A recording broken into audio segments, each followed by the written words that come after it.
Ladies and gentlemen, KLIA.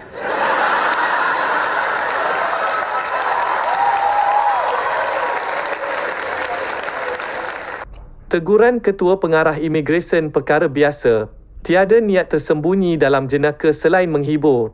Harith Iskandar.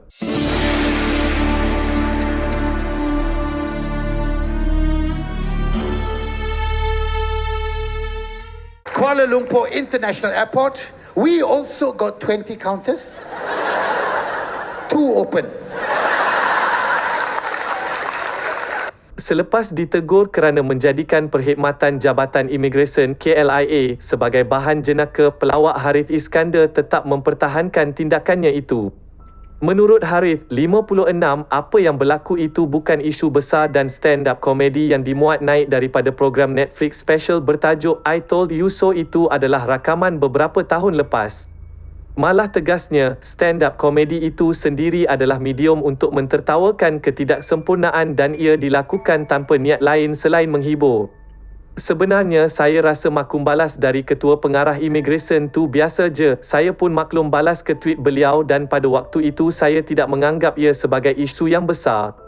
Klip stand-up komedi yang dimaksudkan tu dari Netflix special saya yang bertajuk I Told You So dari tahun 2018 dan memang itu lawak lama.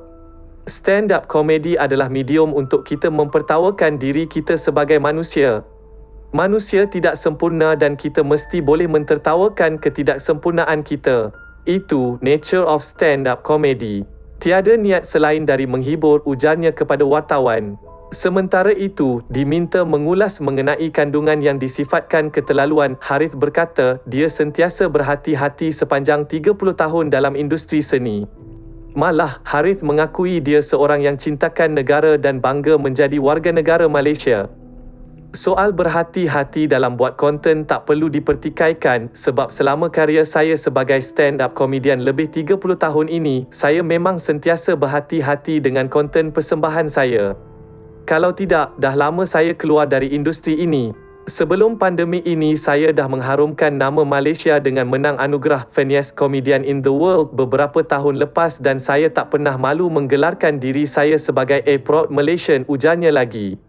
Sebelum ini, gara-gara jenaka mengenai Perkhidmatan Jabatan Imigresen KLIA, Harith menerima teguran Ketua Pengarah Jabatan itu, Datuk Seri Hairul Zaimi Daud di Twitter. Menurut Hairul Zaimi, jenaka membandingkan Perkhidmatan Imigresen di lapangan terbang Changi, Singapura dan KLIA adalah tidak tepat dan mengelirukan. Ini mengelirukan, Harith, kata Hairul Zaimi di Twitter secara ringkas.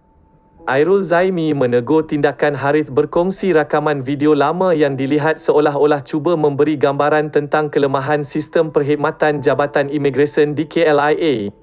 Kelemahan berkenaan merujuk kepada kaunter jabatan tersebut yang tidak beroperasi sepenuhnya.